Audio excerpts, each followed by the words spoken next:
All right, in this final video for Lecture 8, we're going to talk a little bit about ANOVA.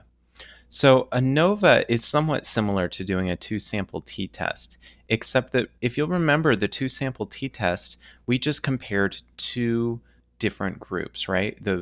In our example that we focused on, the cars that didn't receive the fuel additive to the cars that did receive a fuel additive.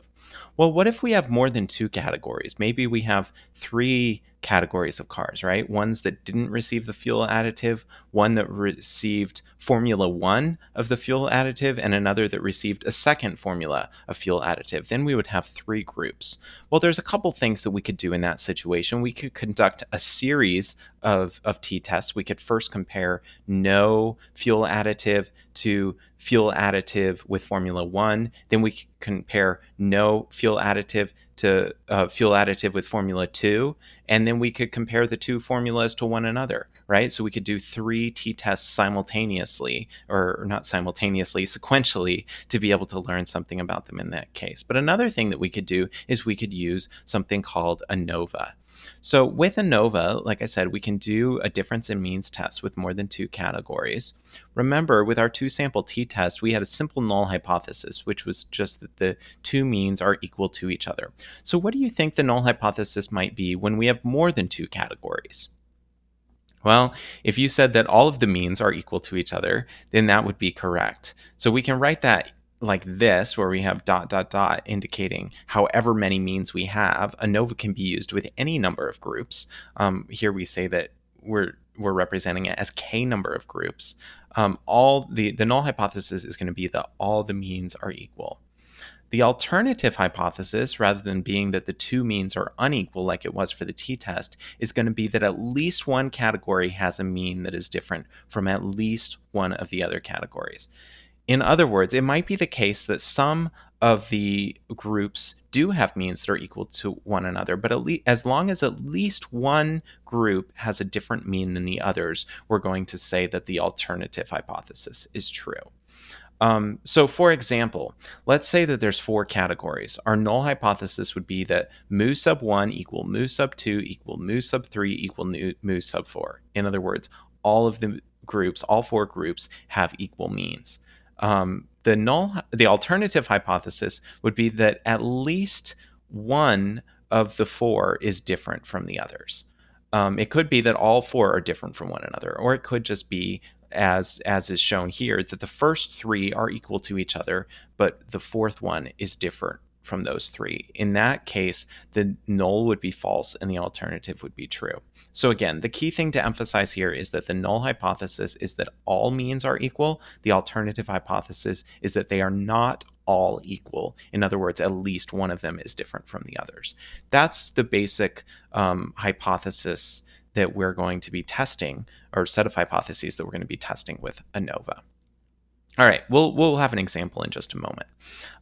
Right now, actually. So the first example, or the main example that we're going to focus on here, is thinking about attitudes about whites. And this data is going to come from a survey that was conducted. It's called the American National Election Survey. We're going to use 2016 data. If you go and click on this link in the lecture slides, you'll be able to go download that data yourself, and you can try out this example on your computer. This data is freely available. It's a very high quality survey that's conducted usually with funding from the National Science Foundation and perhaps some others. It's one of the main data sets that political scientists use.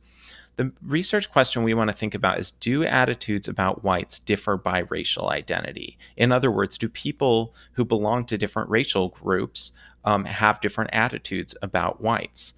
So we're going to use a couple of different variables. So this variable has this funny name.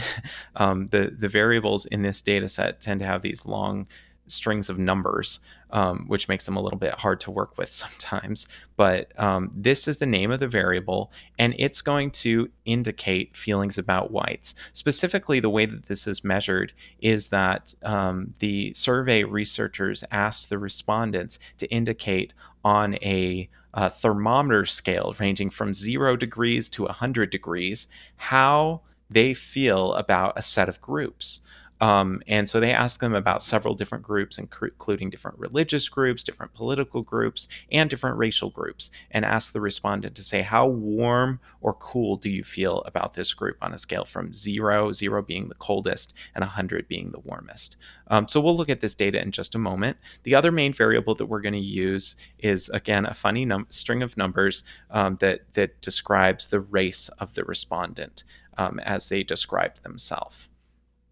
And so the null hypothesis is going to be that the mean is equal across all of these different racial groups. These are the different racial groups that are measured in the survey. So we're going to say, and specifically, it's going to be the mean of this variable. So we're going to say the average thermometer feeling about whites among white respondents is going to be equal to the average feeling about whites among black respondents, which is going to be equal to the average feeling about whites among Asian respondents, et cetera, et cetera. The null hypothesis is that they're all equal. So then what is the alternative again?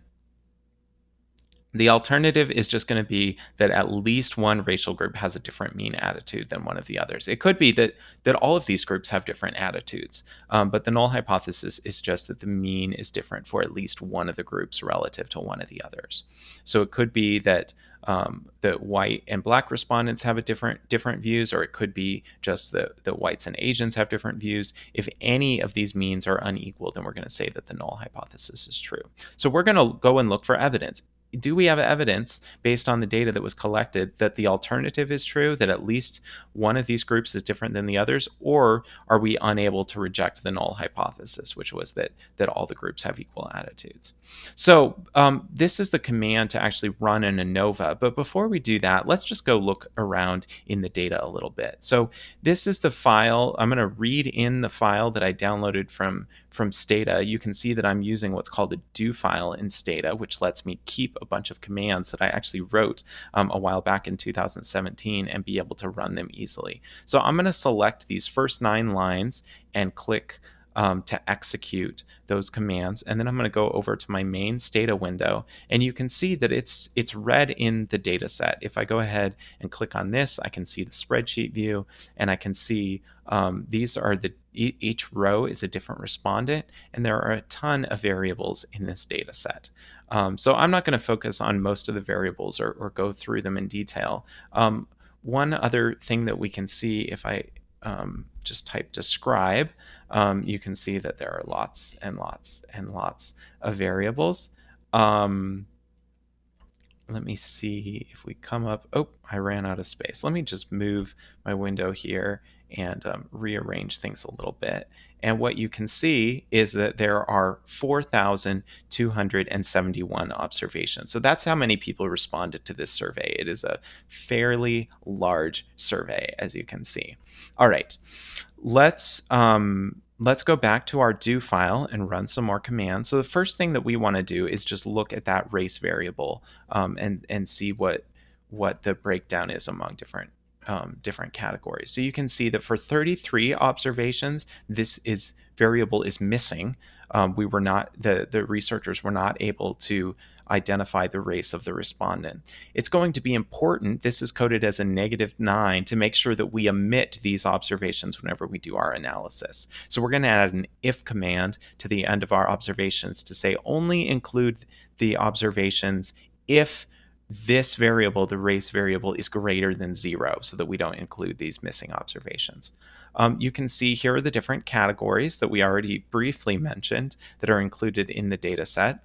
You can see that 71% of the respondents identify as white, 9% of them identify as black, 3% of them identify as Asian, about 1% of them identify as Native American or Alaskan Native, and about 10% of them identify as Hispanic, about 4% of them identify as other. So let's look at our other variables. Let's look at the feeling thermometer, and we're going to look at it in a couple different ways. So first of all, let's just run the sum command. And you can see that the average value of the feeling thermometer, remember this is feelings about whites, is 59 degrees 59 degrees. Now, that includes, you can see the minimum value is -9 because this actually has some missing values as well. So we'll see that more clearly if I create my histogram, a graph of this. Um, you can see that there's these negative values where it's missing. But here, if we go from 0 to 100, these are the people who actually responded to the survey. And you can see that there are lots of people who say they have very warm feelings about whites, some people who say they have pretty warm feelings about whites. It looks like people don't, this is not an evenly distributed thing, right? People tend to give round numbers. They either say 100 or 90. They don't say 92 or 93 very often. A lot of people are saying something like around 60, around 50, around 70. Those are all common responses. And then you have a few respondents who seem to have very cold feelings towards whites. So let's look at this one other way, which is that we can do tabulate command. And you can see that, like we saw in the histogram, there's lots of people who are giving these sort of round numbers in their answers. Actually, it looks like not many people are saying 90, but lots of people are saying 85 degrees. That's kind of fascinating. Lots of people are saying 70 degrees. Lots of people are saying 50 degrees. Lots of people are saying 50 degrees. And then we get a few people saying 40 or 30, etc. All right. Now let's run our actual ANOVA command that was in the slide. This is, I believe, the exact same command that was shown in the slide.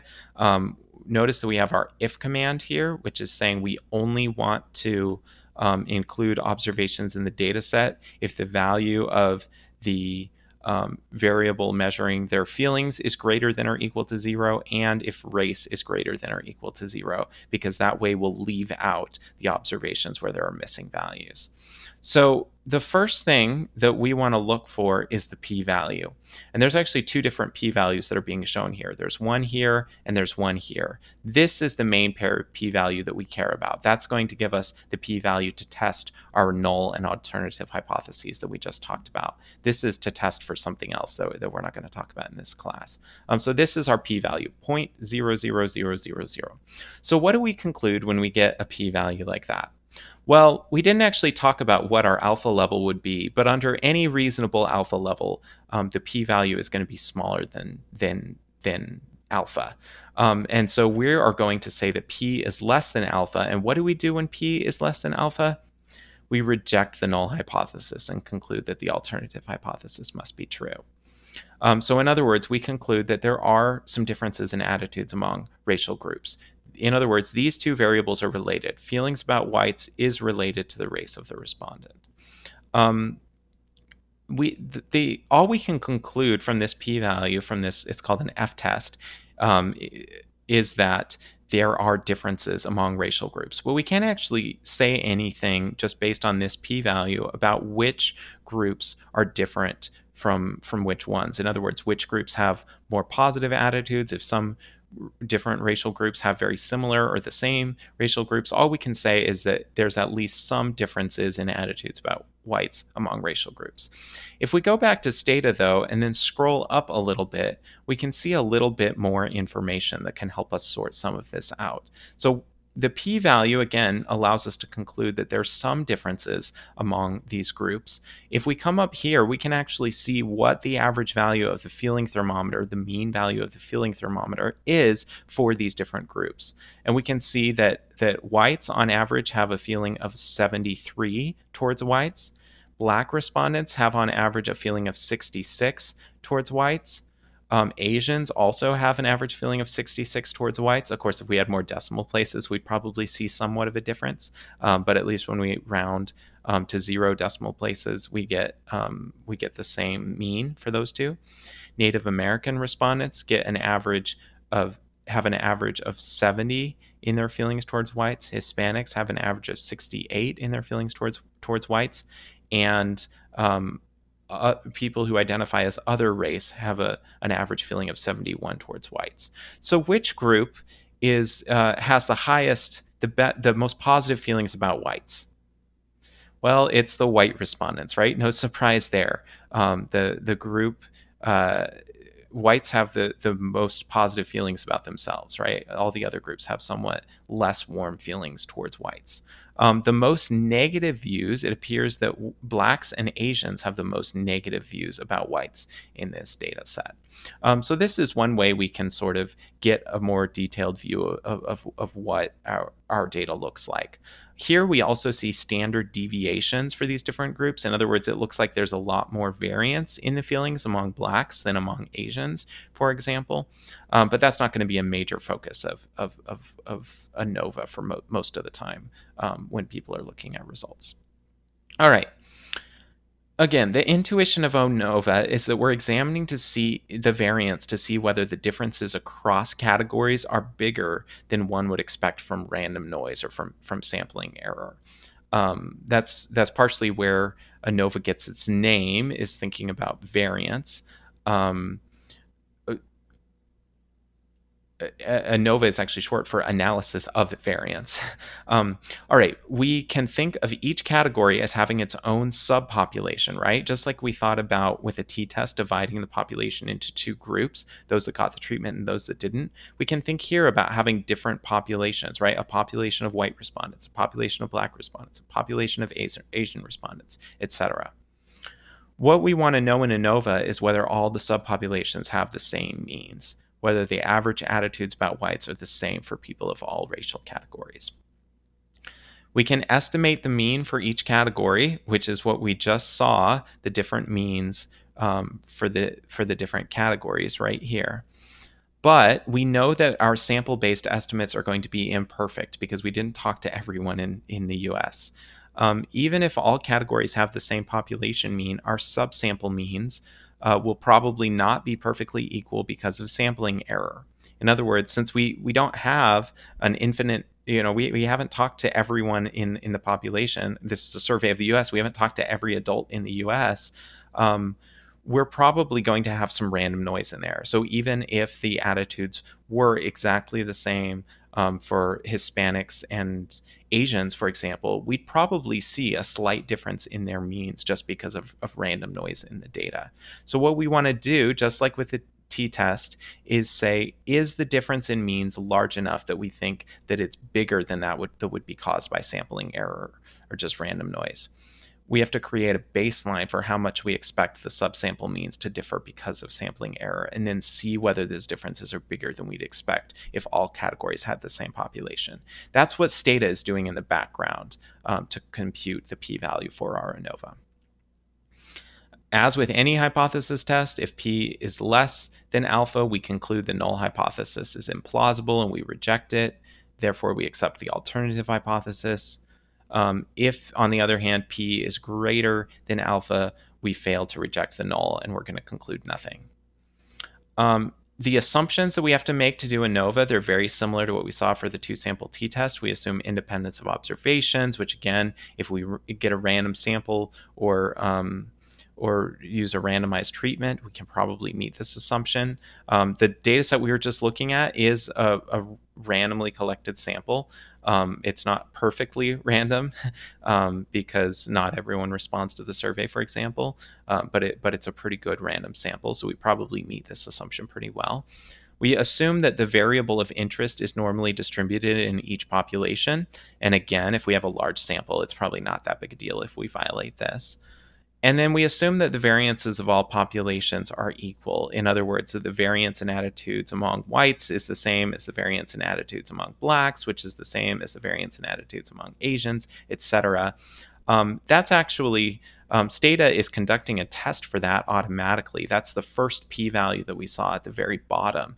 And this says, well, it looks like the variances actually aren't equal across all the groups. So we're probably violating one of the assumptions of ANOVA.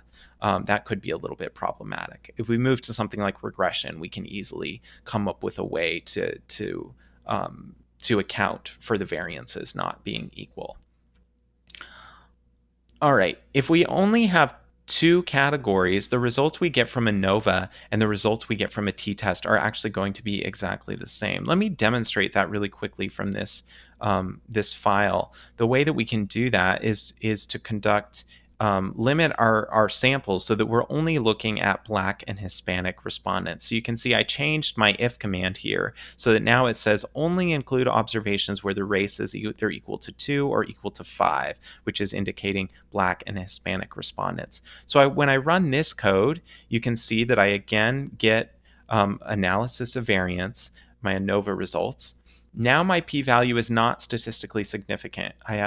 This is greater than 0.05. So I failed to reject the null hypothesis. If we come up here and look at our means for different groups, you can see that only Black and Hispanic respondents were included, and that these means are fairly similar, right? They differ by 2 points, but given our sample size of 68, this is not a big enough difference to reject the null hypothesis that the true mean in the whole population is actually the same for these two groups.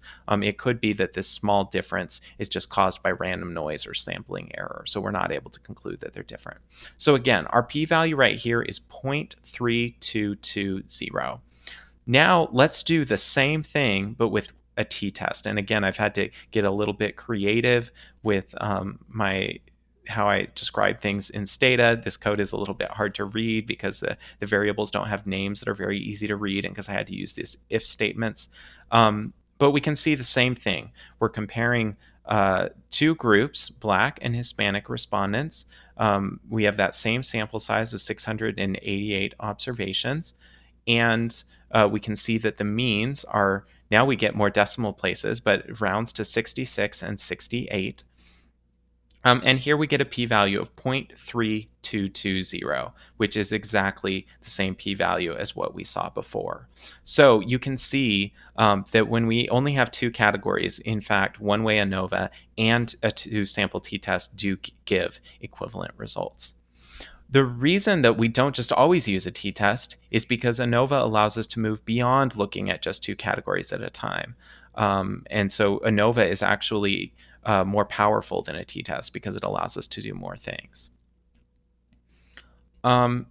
Sometimes, because we do care about the differences between specific groups, instead of or in addition to ANOVA, we might want to conduct a bunch of two-sample t-tests to compare if there is evidence that specific pairs of categories differ from one another. In other words, if I go back to my original results, I can see that that it looks like white respondents have more positive attitudes than Black respondents. But I want to know, is this difference in attitude statistically significant between these two groups? These results that I've looked at so far don't show me that. I only checked for whether or not there was statistically significant evidence that there was some difference among any of the groups, right? That at least one group differed from the others. If I want to actually compare two groups and say, are these two statistically significantly different from one another, then I'm going to have to follow up by doing t-tests that compare those two groups, just like we did for Black and Hispanic respondents, comparing them to one another. It turns out that because I'm doing multiple t-tests, I can actually get into some trouble sometimes. The basic idea here is that when we pick an alpha level, we're saying I'm willing to be wrong 5% of the time. Well, if I compare each of these groups to one another, right? I say, let's compare this to this. Let's compare white to Asian. Let's compare white to Native American. Let's compare white to Hispanic. Let's compare Black to Asian. Let's compare Black to Native American. Let's compare Native American to Hispanic, Native American to other, etc. That's going to be a lot of tests. And there's still a 5% chance that I get it wrong for each test.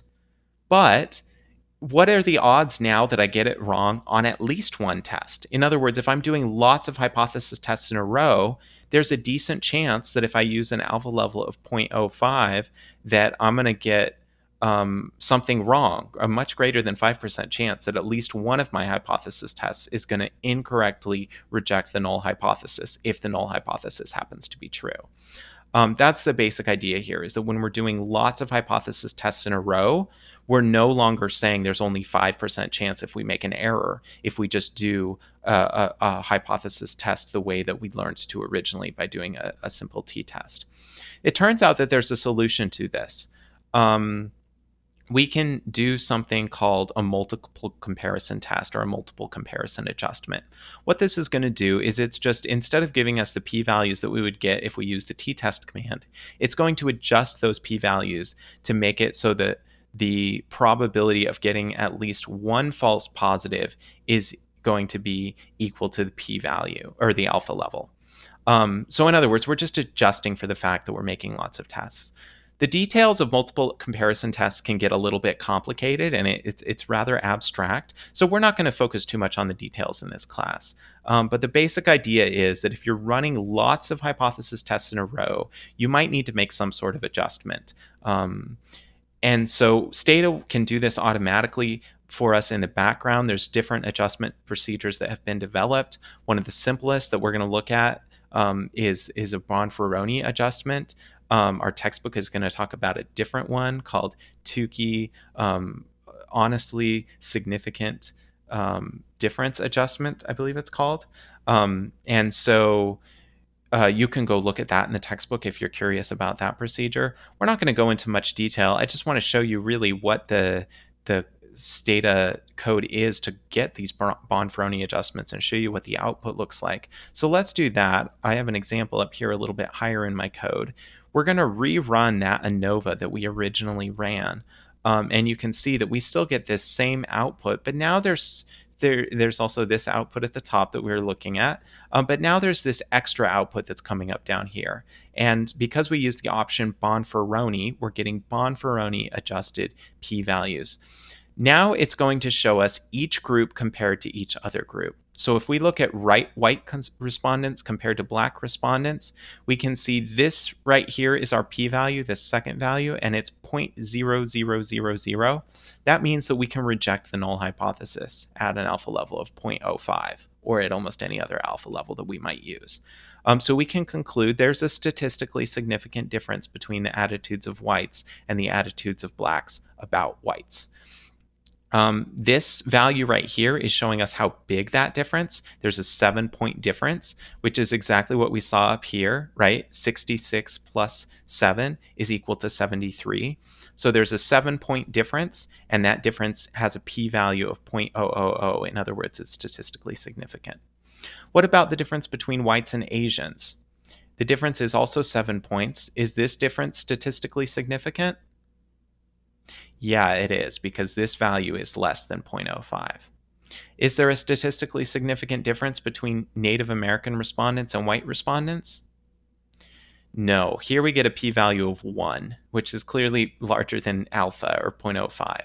And so we're going to say that the difference between whites and Native Americans is not statistically significant. There is a statistically significant difference between whites and Hispanics. There is not a statistically significant difference between other and whites. All right, if we come down, we can see here, now we're comparing black respondents to Asian respondents. There's not a statistically significant difference.